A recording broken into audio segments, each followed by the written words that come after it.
మూలిగే నక్కపై తాటిపండు పడ్డ చందంలా తయారైంది ప్రస్తుతం దాయాది దేశం పాకిస్తాన్ పరిస్థితి.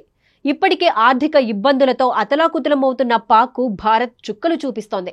పహల్గాం ఉగ్ర దాడి ఘటనపై భారత్ చేస్తున్న ప్రతీకార ప్రయత్నాలు చూసి బెంబేలెత్తిపోతోంది. తాజాగా పాకిస్తాన్కు ఇండియా మరో షాక్ ఇచ్చింది. ఆ దేశం నుంచి జరిగే ప్రత్యక్ష మరియు పరోక్ష దిగుమతులపై నిషేధాన్ని విధించింది. భారత్ పాకిస్తాన్ దేశాల మధ్య వాణిజ్యానికి ఉన్న ఏకైక రవాణా మార్గం అట్టారి వాఘా బోర్డర్. ఇప్పటికే ఈ సరిహద్దును మూసివేసిన సంగతి తెలిసిందే. దాయాదితో అన్ని రకాల దౌత్య సంబంధాలు తెంచుకున్న భారత్ పాకిస్తాన్ నుంచి వచ్చే దిగుమతులపై నిషేధం విధించింది. ఈ మేరకు కేంద్ర వాణిజ్య మంత్రిత్వ శాఖ నోటిఫికేషన్ను రిలీజ్ చేసింది. దేశ భద్రతతో పాటు ప్రజా విధాన ప్రయోజనాలను దృష్టిలో పెట్టుకుని ఈ నిర్ణయాన్ని తీసుకున్నట్లు తెలిపింది.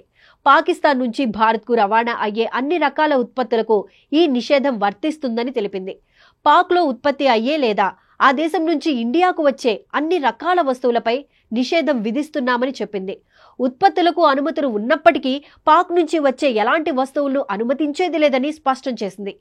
ఈ నిషేధం తక్షణమే అమల్లోకి వస్తుందని, తదుపరి ఉత్తర్వులు వెలువడే వరకు ఆంక్షలు కొనసాగుతాయని తెలిపింది. అంతేకాదు, ఈ నిషేధాజ్ఞలపై ఏమైనా మినహాయింపులు కావాలంటే భారత ప్రభుత్వం నుంచి అనుమతి తప్పనిసరి అని వాణిజ్య మంత్రిత్వ శాఖ వెల్లడించింది. అయితే భారత్ పాక్ దేశాల మధ్య జరిగే వాణిజ్యం విలువల పరంగా చాలా తక్కువే. అయితే పాక్లోని కొన్ని పరిశ్రమలు భారత్కు చేసే ఎగుమతులపైనే ఫైనాన్షియల్గా ఆధారపడతాయి. దీంతో పాక్లోని చిన్న చిన్న వ్యాపారులు, తయారీదారులపై ఇది తీవ్ర ఆర్థిక ప్రభావాన్ని చూపనుంది.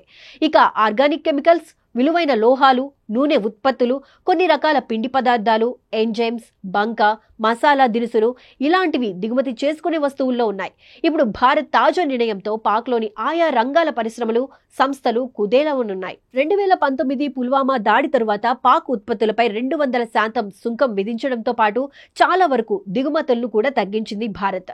2024-25 ఆర్థిక ఏడాదిలో పాకిస్తాన్ నుంచి $0.42 మిలియన్ ఉత్పత్తులు మాత్రమే ఇండియా దిగుమతి చేసుకోగా ఇందులో వ్యవసాయ వస్తువులే ప్రధానంగా ఉన్నాయి.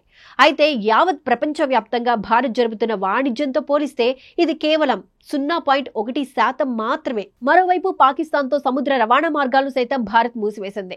మర్చెంట్ షిప్పింగ్ చట్టం 1958లోని 411 సెక్షన్ ప్రకారం ఈ నిషేధం నిర్ణయం తీసుకున్నట్లు భారత్ ఆంక్షలు వెంటనే అమల్లోకి వస్తాయని తెలిపింది. అలాగే భారత్ ఓడలు కూడా పాక్ పోర్టు ప్రాంతాల్లోకి వెళ్లకూడదని చెప్పింది. కాగా ఇప్పటికే పాక్ విమానాలకు భారత్ గగనతలాన్ని మూసివేసిన విషయం తెలిసిందే. అలాగే కీలకమైన సింధు నది జల పంపిణీ ఒప్పందాన్ని నిలిపివేసింది. ఇప్పటికే ఖజానా ఖాళీగా ఉండటంతో పాటు ప్రజా వ్యతిరేకత, కరువు కాటకాలతో అల్లాడుతున్న పాకిస్తాన్ భారత్ వరుస నిర్ణయాలు, ఆంక్షలతో విలవిల్లాడిపోతోంది. ఈ పరిస్థితుల్లో భారత్ కనుక యుద్ధాన్ని మొదలు పెడితే పాకిస్తాన్ పరిస్థితి ఎంత భయంకరంగా ఉంటుందన్న విషయాన్ని చెప్పాల్సిన అవసరం లేదు.